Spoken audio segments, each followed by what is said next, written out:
Welcome, everyone, to a really significant edition of This Week Unpacked. And a big welcome also if you're tuning in through the HK Citizen podcast. Yeah, absolutely. Today, we're doing something quite important. It's a deep dive timed for June 4th, 2025. That marks the 36th anniversary of the June 4th incident, a truly pivotal moment in history. It really is. And as news reporters for hkcitizen.net and, well, the voices behind the show, This Week Unpacked, we feel this profound responsibility to look back. It's an anniversary with immense weight, especially, for people in Hong Kong. Right. Because openly talking about June 4th there has become, well, difficult, Yeah. to say the least. Even impossible, really, in public spaces. And that's exactly why we felt, as journalists at hkcitizen.net in doing this show, that it's just crucial to add to the record. We want to ensure future generations don't forget. So our mission today is to unpack the complexities surrounding June 4th. We'll be drawing on our own articles, our own reporting from hkcitizen.net. Yeah, trying to understand the origins, the different perspectives on it, and its lasting impact, particularly its impact on Hong Kong. Okay, so let's start right at the beginning. What were the underlying factors? The genesis of the June 4th incident. Our reporting shows China in the late 80s was, well, it was changing fast. Deng Xiaoping's reforms were underway. That's the reform and opening up, right? Mm. Pushing for economic growth, market policies. Exactly. And initially, those policies were actually quite popular, weren't they? They were, definitely. But, rapid change like that always brings challenges. Our sources, our articles, they highlight this growing public worry about official corruption, nepotism. Right, the feeling that some were benefiting unfairly. Precisely. And the move to a market economy, it also caused economic anxiety for a lot of people. Inflation was a big one, especially after '88 when they tried liberalizing prices. Ah, okay. That really hit people's sense of security. It eroded that old iron rice bowl idea, guaranteed jobs, welfare. That created resentment. So it wasn't just corruption, it was also this economic insecurity, this perceived unfairness feeding into it. Absolutely. And then you layer on top of that other social issues, like you said, corruption, but also the widening wealth gap and limited opportunities, especially for intellectuals who felt kind of sidelined. And within the party itself, things weren't exactly stable either. No, not at all. Our research points to these real power struggles. You had reformists like Yaobang, Zhao Ziyang.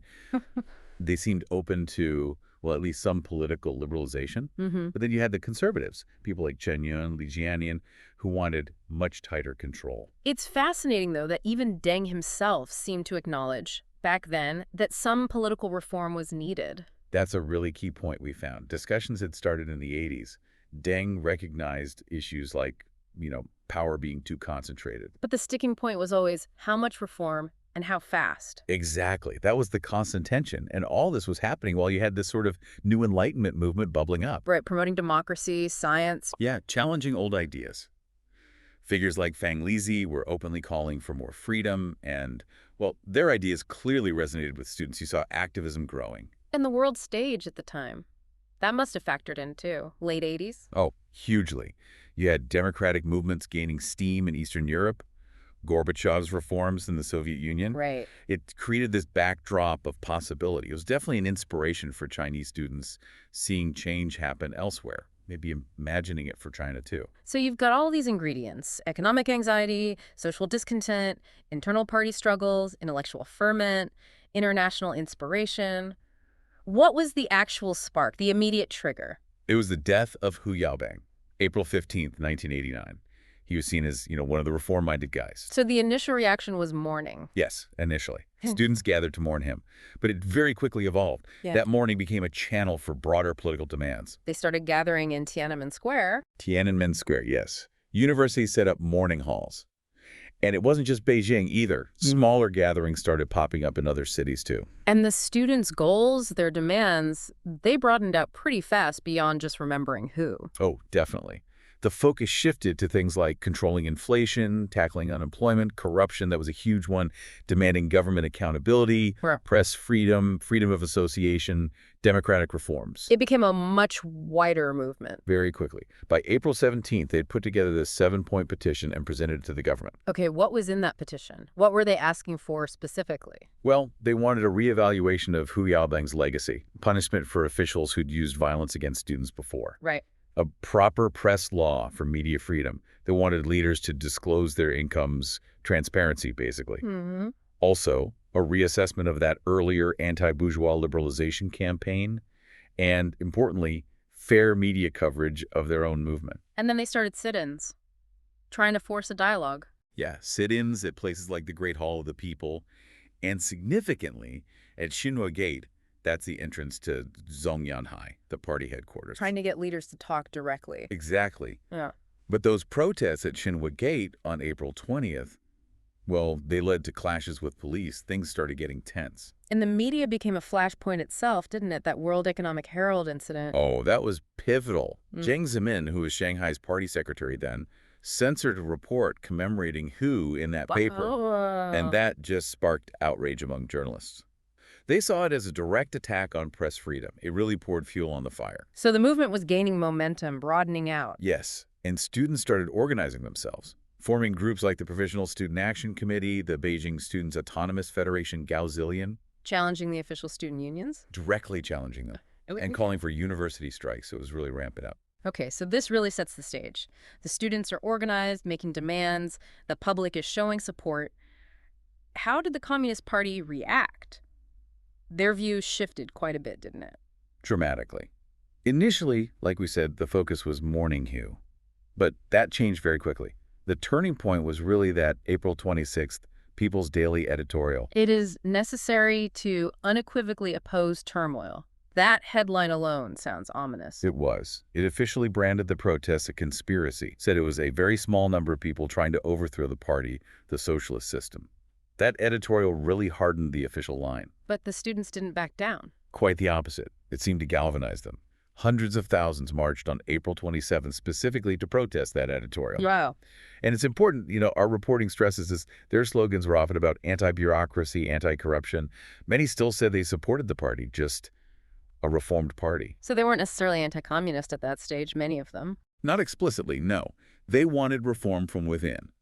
Now, there were some initial attempts at dialogue, like with Yuan Mu on April 29th, but key student leaders rejected those talks. They felt they weren't genuine. Okay. But then Zhao Ziyan comes back from North Korea, and things seem to shift again briefly. Yeah, for a moment it looked like there might be a different path. Zhao used a much softer tone. He actually acknowledged the students' concerns about corruption were legitimate, called their movement patriotic. That sounds like a direct contradiction to the editorial. It really did. Yeah. His statements around May 3rd, May 4th seemed to open the door for dialogue, for understanding. A less confrontational approach seemed possible. But that didn't hold. The hardliners won out in the end. Sadly, yes. That window closed. The official line swung back hard toward condemnation. If you look at official sources now, like the 2021 Party History book, the whole thing is labeled a political disturbance, instigated by that extremely small number opposing the party and socialism. And the crackdown itself, June 4th, how is that officially described? It's called a decisive measure, necessary to quell a counter-revolutionary riot in Beijing. The narrative is that Deng and the veteran revolutionaries supported it, that it relied on the people. But that narrative leaves out quite a lot, doesn't it? A huge amount. It completely omits the use of tanks, machine guns against, well, mostly unarmed students and citizens. Yeah. Doesn't mention the casualties. Right. There's no mention of government accountability, no compensation for families, nothing like that. And this claim that rioters attacked soldiers first, necessitating force. That's the official story. But it's contradicted by, well, a lot of evidence. Eyewitness accounts, timelines. They strongly suggest the military fired on civilians first. In fact, the first confirmed civilian death was recorded on the evening of June 3rd. That was before any reported military deaths from civilian violence. So the core official argument remains that the whole movement was fundamentally anti-party and anti-socialist. That's still the line. But again, it doesn't really square with what most protesters, especially the students, were actually saying and demanding. They weren't trying to overthrow the government. The vast majority weren't. They wanted reforms within the system. They wanted the party to address corruption, to be more accountable. Student leaders explicitly said overthrowing the party wasn't their goal. So this official narrative is one thing, but the memory, the feeling among ordinary people, especially as you mentioned in Hong Kong, Yeah. that's been very different, this unwavering adherence you talk about. It's a good way to put it. Despite all the official spin, public sympathy for the students back then was widespread. You saw it in Beijing, people giving food, helping with transport, even forming human chains to try and protect students from the army. And it wasn't just students protesting by then, right? No, it had spread much wider. Teachers, intellectuals, journalists, workers, ordinary citizens. Hmm. People were involved across many cities. It wasn't just a Beijing student thing anymore. Even within the system, within official media, there were flickers of sympathy. There were, rare but significant. Like the Beijing International Broadcasting Station reportedly condemning the violence in an English broadcast, or CCTV news anchors looking visibly upset, delivering reports somberly. That speaks volumes. It really does. And there was even resistance reported within the military. Some officers, like General Zhu Xinshan, apparently refused orders initially, refusing to use force against civilians. But the crackdown happened, and afterwards there was a systematic effort to suppress dissent. Absolutely, a major crackdown followed. People involved were hunted down, arrested, punished. It went on for a while. And the human cost, the Tiananmen Mothers Group has tried to document that. Yes, they've done incredibly brave work under difficult circumstances.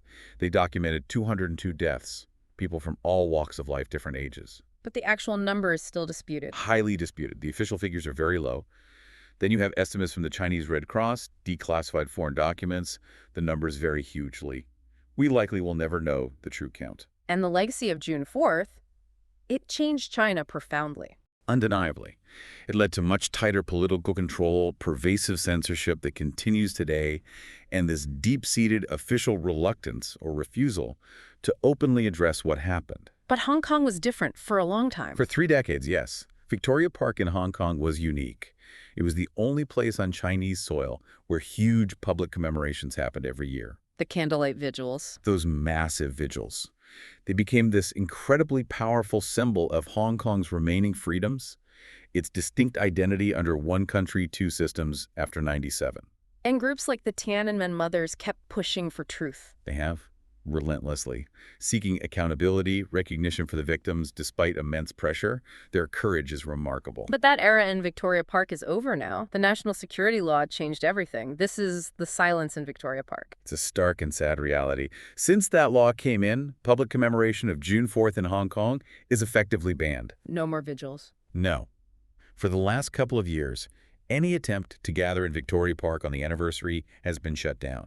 Heavy police presence, arrests. It's impossible. They even closed the June 4th Memorial Museum. Yes, forced its closure. A small place, but symbolically huge. Yeah. It's gone. And the official language around it in Hong Kong, it's become really evasive. Almost Orwellian, as you said. Leading up to the 35th anniversary last year, officials wouldn't even say June 4th or Tiananmen. What did they say? The security chief called it special days or sensitive days, just refusing to name it. Wow. So that vibrant vigil, which used to draw hundreds of thousands, it's been replaced by police barricades and sometimes government-organized carnivals or events totally unrelated, trying to erase the memory. And the media in Hong Kong, self-censorship. It certainly seems that way. Outlets that used to cover the anniversary extensively are now much more muted, if they cover it at all. The chilling effect is real. It's a grim picture in Hong Kong. But paradoxically, you argue this suppression has led to something else. June 4th blossoming overseas due to Hong Kong immigration. It's an interesting, perhaps unintended consequence. With the door slammed shut in Hong Kong, other cities are becoming focal points for remembrance. Taipei is a major one now. Right. And Hong Kongers who emigrated to Taipei, Sydney, London, Vancouver, many places they are carrying that torch. They're organizing vigils, discussions, exhibitions. And these overseas events, they're connecting June 4th to Hong Kong's current situation. Very explicitly. They often frame it as remembering not just 1989, but also the crackdown on dissent and erosion of freedoms happening in Hong Kong now. The two are seen as linked. So it's remembrance, but also advocacy, a form of ongoing resistance. Exactly. It's about keeping the memory alive, ensuring those sacrifices aren't forgotten, but it's also about advocating for political freedoms for 1989 victims and for Hong Kong today. So the silencing in Hong Kong has, in a way, globalized the remembrance effort. In a sense, yes. It's more dispersed now, maybe more visible internationally in some ways, because it's happening in so many different countries, driven by this diaspora. Which brings us to the final point. Looking ahead, hope for future redress. Despite everything, is there still hope for justice, for a reassessment? Look, the current climate in China, and now Hong Kong, is obviously very restrictive. Okay. It's discouraging. But our reporting, conversations we've had, there is this resilient undercurrent of hope. Hope for what, specifically? Hope that maybe not tomorrow, but sometime in the future, the political landscape might change. That there could be an opportunity for a more truthful, just accounting of what happened. And the efforts of groups like the Tiananmen Mothers, the overseas vigils, they keep that possibility alive. They absolutely do. They keep the issue in the collective consciousness. They maintain pressure, however subtle. They refuse to let it be completely erased. That persistence matters.